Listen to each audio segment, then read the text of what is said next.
오늘 제목은 말씀과 경건에 관한 교훈입니다. 우리 1장에서도 살펴보았지만 미혹해하고 인간적인 그 다른 교훈이 있는가 반면에 바른 교훈, 복음, 예수 그리스도 이 교훈이 있다라는 겁니다. 그러면 이 교훈을 우리가 잘 받고 따르면 우리 육신도 좋아질 뿐만 아니라 우리 영도 밝아지고 또 하나님과 더 친밀하게 가까워지게 되죠. 그러면 하나님과 가까워지면 당연히 행복하고 좋고 기쁜 삶을 살아갈 수 있습니다. 자, 오늘 1절, 2절 보니까 멍에 아래에 있는 종들, 그러면서 이 종과 상전의 이 관계, 상전이라는 것은 주인을 얘기하는 것이죠. 지금은 우리가 노예 제도가 없다 보니 이게 좀 우리 다가오지 않는 말씀 같지만 서로 섬기는 관계 얼마나 좋은가라는 걸 볼 수 있습니다. 멍에 아래에 있다. 멍에 동물 소나 말 이렇게 제어하는 장치죠. 멍에라는 거는 되게 무겁고 또 어떻게 보면 누구의 조종을 받는 것이죠. 자, 그런데 이 주인과 종의 관계는 어떤가? 섬기는 자, 또 이렇게 공경할 자 말씀하고 있습니다. 왜요? 하나님의 유익을 위해서 그렇다라는 것이죠. 우리가 먹든지 마시든지 무엇을 하든지 하나님의 영광을 위해 하는 것입니다. 특별히 이렇게 종과 상전의 이 관계에 있어서 서로 잘 섬기고 보살피고 사랑으로 하나 되어야 된다는 그런 말씀이죠. 우리가 쉽게 이제 경영자하고 노동자 예를 들을 수 있습니다. 노사 관계 좋으면 서로가 상생할 수 있죠. 그런데 이제 경영주 입장에서는 노동자들에게 노동만 시키고 제대로 대우를 안 하면 이 노동자들 어떻습니까? 파업을 하고 또 그렇게 대립이 있죠. 그러면 어떻습니까? 쌍방 간에 별로 이렇게 이득이 없죠. 군산에 대우라는 이 자동차가 이렇게 들어와 있는데 외국계 기업이죠. 넘어가 가지고. 근데 이제 군산에 많은 노동자들이 그렇게 그 종사를 하고 있는데 이제 끄떡하면 파업하고 그렇게 하다 보니까 그냥 아예 회사가 싹 문을 닫아버렸어요. 그래가지고 한 3,000명 이상 되는 노동자들이 그냥 해고가 돼가지고 군산의 경제며 이런 것이 완전히 이렇게 좀 마비되고 좀 그리고 교회까지도 많은 이 노동자들과 젊은이들이 교회에 이렇게 가족들끼리 다녔는데 이렇게 갑자기 하루아침에 문을 닫고 해고해버리니까 교회뿐만 아니라 그 군산의 지역 경제도 상당히 타격을 입는 것을 보았습니다. 이렇게 주인과 종 또 노동자와 사주 이런 경영관의 관계는 서로 좋아야 잘 되는 것 아니겠어요? 저도 이제 이 공부를 하면서 기숙사 생활을 한 3년간 했습니다. 룸메이트가 있는데 두 사람이서 이렇게 한 방을 쓰는데 서로 마음이 맞지 않으면 같이 있을 수 없죠. 잠을 자야 되는데 불을 환하게 켜고 이렇게 공부한답시고 하면 누가 좋아하겠습니까? 뭐 독서실 그 옆에 가서 이렇게 거기 가서 충분히 공부할 수도 있지 않습니까? 그리고 뭐 너무 지저분하다. 이렇게 뭐 빨래라든지 이런 것들 청소 안 하고 막 그러면 같이 살 수 없지 않습니까? 다행히도 저는 좋은 룸메이트를 만나가지고 제주도 분이었는데 한 3년간 같이 이렇게 거의 생활을 했습니다. 그래가지고 이렇게 서로 이렇게 잘 마음이 맞아야 되죠. 같이 한 공간에서 있으려면 예의 범절 지켜야 되고 또 교양이 있어야 되고 배려가 필수해야 되고 왜요? 같이 살아야 되니까. 종과 상전도 그러하다. 하나님의 지침은 공경하고 존중하고 협력하고 경히 여기지 말고 더 잘 섬겨야 한다라고 말씀하고 있습니다. 골로새서에서도 3장에 그런 비슷한 말씀이 있죠. 종들아 모든 일에 육신의 상전들에게 순종하되 사람을 기쁘게 하는 자와 같이 눈가림만 하지 말고 오직 주를 두려워하여 성실한 마음으로 하라. 무슨 일을 하든지 마음을 다해 누게 하듯 하라. 죽게 하듯 하라. 사람에게 하듯 하지 말고 그러면 상을 받는다. 그게 바로 주님을 섬기는 거다. 우리 주님이 이 땅에 오시는 것은 섬기러 오셨죠. 우리가 섬겨야 할 분인데 되려 우리를 섬기러 오셨다라는 것이죠. 우리가 창세기 24장에도 보면 아브라함과 그 종을 볼 수가 있죠.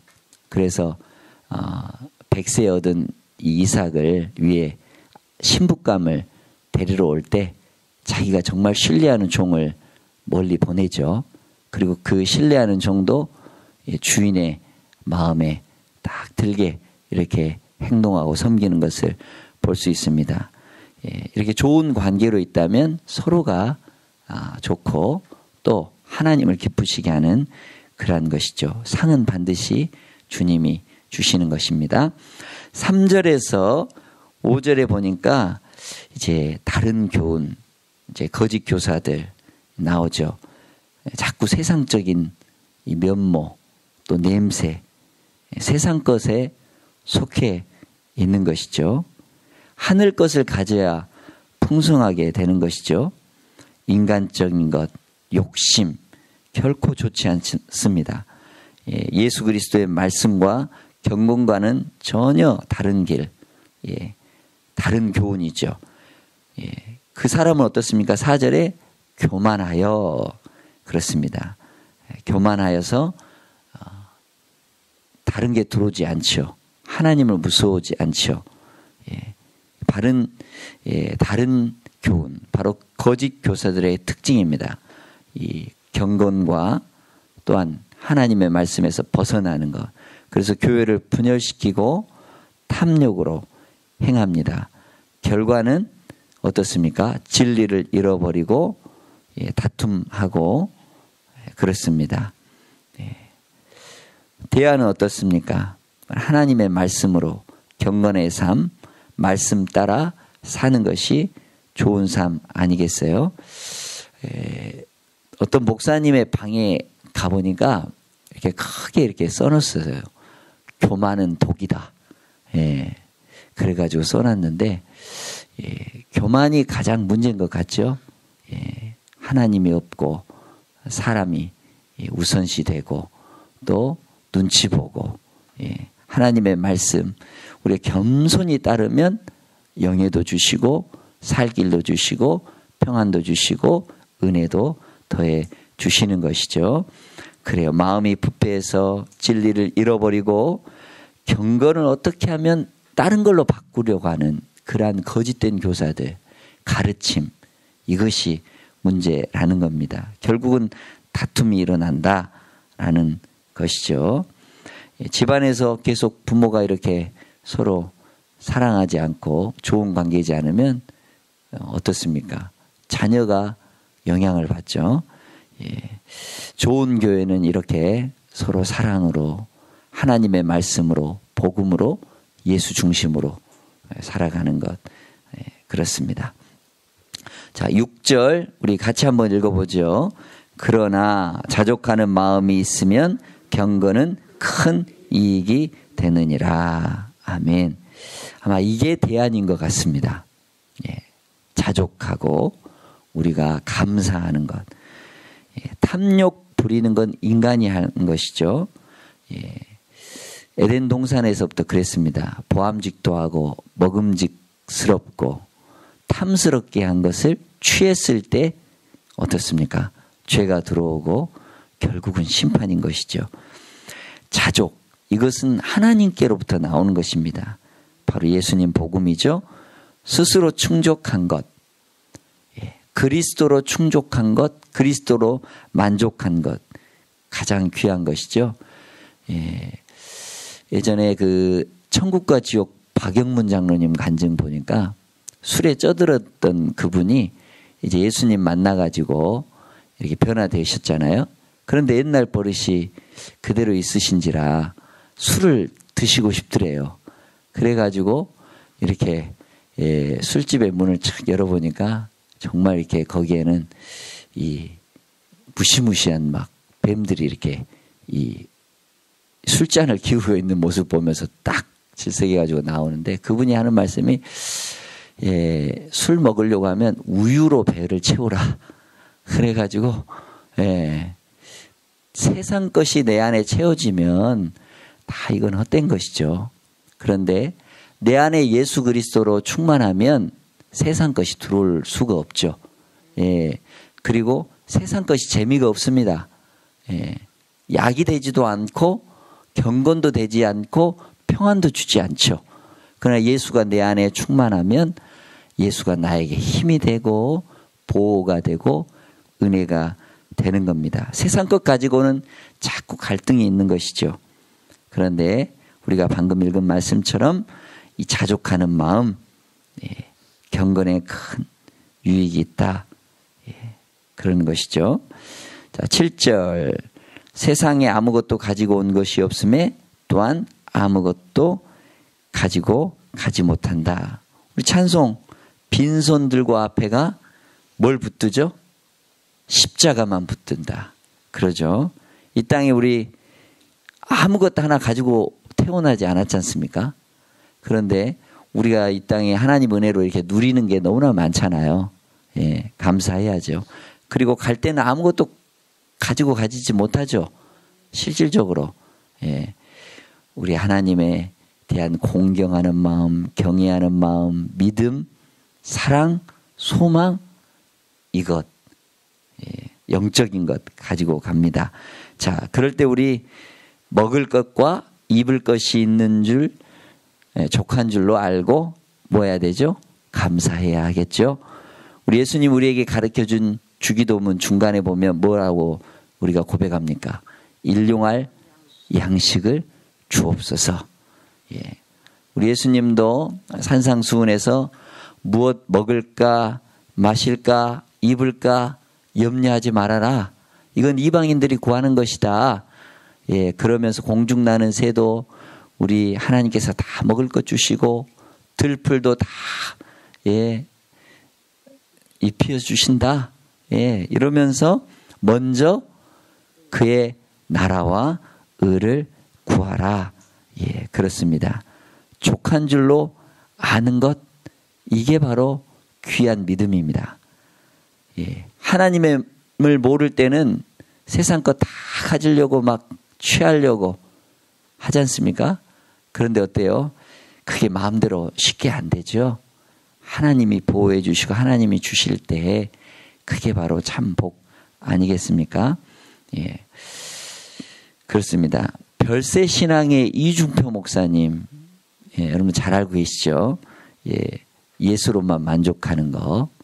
그런데 이분이 세상을 뜨기 전에 거짓 선언을 하셨다고 그래요. 거짓 선언.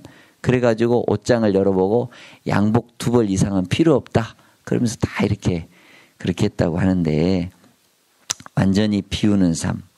그러면서 목사님 하시는 말이 세상 것으로 가득 채워지면 하늘의 것으로 채워질 수 없다. 그러죠. 하늘의 것으로 우리가 썩지 않는 것으로 가득 채워야 하겠죠. 하박국 선지자도 이런 고백을 하고 있죠. 무화과 나무가 무성하지 못하며 포도나무에 열매가 없으며 감람나무에 소출이 없으며 밭에 먹을 것이 없으며 우리의 양이 없으며 외양간에 소가 없다. 얼마나 다 없다고만 하잖아요. 그런데 나는 여호와로 말미암아 즐거워하며 나의 구원의 하나님으로 말미암아 기뻐하리로다. 주 여호와는 나의 힘이시라. 그렇습니다. 감사에도 수준이 있습니다. if 만약 뭐뭐 한다면 내가 감사하겠습니다. 예. because 뭐뭐 때문에 감사합니다. 이렇게 받아서 이렇게 하나님 주셔서 감사합니다. 예. 뭐 이 정도도 훌륭한 감사라고 생각합니다. 그런데 받고도 감사하지 않는 것이 대려 그게 문제죠. 그런데 수준 높은 감사가 있는데 in spite of 그럼에도 불구하고 감사한다. 예. 자족한다. 이건 하나님의 은혜 아니겠습니까? 감사가 행복해지는 연습이라면 불평, 탐욕은 불행해지는 연습이라고 할 수가 있겠습니다. 예. 그러죠. 광야 민수기 우리가 배웠지 않습니까? 예. 처음에 만나 주실 때는 그들이 어떻게 고백합니까? 꿀과 같이 이 꿀 섞은 과자 맛이다. 얼마나 달콤했으면 꿀 같은 과자 같다라고 감사했겠습니까? 그런데 이게 자꾸 먹다 보니까 나중에는 뭐라고 고백합니까? 하찮은 음식이다. 그러면서 기름 섞은 과자 맛이다.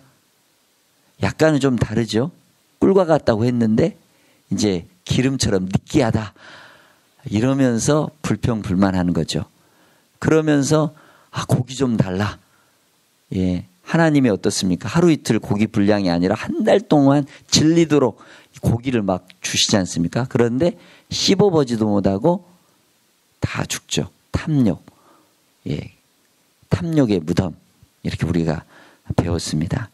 그렇습니다. 우리는 감사하고 자족하고 주신 것으로 우리는 하나님께 영광 돌리고 그리고 그 주신 것을 또 남에게 베푼다면 그것은 은혜 아닐까 생각을 해봅니다. 자, 9절, 10절 보면 부하려 하는 자, 이 돈에 대한 이 재물에 대한 이 내용이 나오고 있습니다. 돈 자체가 악이라고는 할 수가 없죠. 예, 돈을 잘못 사용하는 것이 악한 것이지 돈 자체가 악이다라고 우리가 이야기할 수 없습니다. 돈에 매이고 근심에 쌓이기보다는 하나님을 더 바라보는 것. 없는 것 가지고 자꾸 징징거리고 하는 것보다는 우리 주신 거에 대해서 감사하고 그리고 주셨다면 전략하고 아끼고 그리고 조금 더 여유가 있다면 베풀고 나누고 이게 귀한 삶 아니겠어요? 자, 우리가 이 살아가다 보면 정말 돈 필수죠. 예. 우리가 한 20년 전으로 돌아가 보십시다. 그러면 우리가 살아가는 생활 필수품이요. 예. 가지수가 그렇게 많지 않았습니다. 예. 한 30가지 정도가 필수품이었대요. 그런데 한 20년이 지나 보니까 우리가 살아가는 필수품이 20년 전에 비하면 늘었을까요? 줄었을까요? 많이 늘었죠. 그런데 그때에 비하면 행복합니까? 아니면 불평이 더 많습니까? 불평이 훨씬 많고 우리가 누리는 것도 훨씬 많은데 더 행복해지지 않았죠. 예. 이 땅에 있는 것 가지고는 만족을 누릴 수가 없는 겁니다. 예, 그러죠. 목마르다고 해서 소금물 벌컥벌컥 마시면 어떻습니까? 더 갈증만 있죠. 목마르다고 탄산음료 자꾸 먹으면 그때뿐이지 갈증이 계속 있는 것이죠. 세상 것은 마찬가지입니다. 생수 대신 예수 그리스도가 내게 만족을 주셔야 진짜 갈증에서 세상의 어떠한 그러한 우리가 만족을 누리는 것보다 주 안에서 만족을 누리는 것이 가장 귀하다. 돈도 그렇다라는 겁니다. 자, 돈을 사랑하는 것, 돈 자체를 가지고 잘못 사용하는 것, 그것이 일만하게 뿌리다라는 겁니다. 예, 그렇습니다. 뿌리가 있기 때문에 그걸 어때야 돼요? 뽑아내야 되겠죠. 예, 자꾸 이렇게 격가지만 쳐서는 안 되고 그 뿌리를 빼내야 하는 것이죠. 탐내는 자들, 미혹을 받아서. 발람이 그랬죠. 하나님의 말씀을 이렇게 따라가야 되는데 재물과 명예가 더 보기 좋은 것이죠. 그래서 결국은 심판받게 되는 것이죠. 근심으로써 자기를 찔렀다라는 라는 겁니다. 우리가 이제 내일도 볼 거지만 정함이 없는 재물에 소망을 두지 말고 오직 우리에게 모든 것을 후히 주사 누리게 하시는 하나님께 두어라. 그렇습니다. 돈 중심이 아니라 우리는 하나님 중심 이렇게 살아가야 할 줄로 우리가 믿습니다. 예, 부자는 이름이 없습니다. 그러나 하나님의 말씀대로 비록 가난하게 살았지만 아브라함의 품에 안긴 나사로는 이름이 있는 것이죠. 그렇습니다. 우리 재물 어떻습니까? 쉽게 날아가 버릴 수 있어요. 있다가도 없고 또한 없다가도 또 우리에게 이렇게 하나님이 주시면 충족해질 수 있습니다. 그러죠. 우리의 이 물질과는 어떻습니까? 하늘에 쌓아야 되는 것이죠. 예, 그러면 거기는 절대 빼앗을 수 없는 그러한 것이다. 예, 오늘 말씀 한 3가지로 정리해 드렸습니다. 섬김의 자세, 또 만족하고 자족하고 감사하는 자세, 돈에 대한 우리의 자세, 우리 예수 그리스도 중심으로 살아가고 청지기 정신 우리가 맡았으니까 잠시 우리가 사용한다. 내가 주장하지 아니하고 하나님께 두며 살아가는 여러분들의 복된 인생 되시기를 바랍니다. 기도하겠습니다.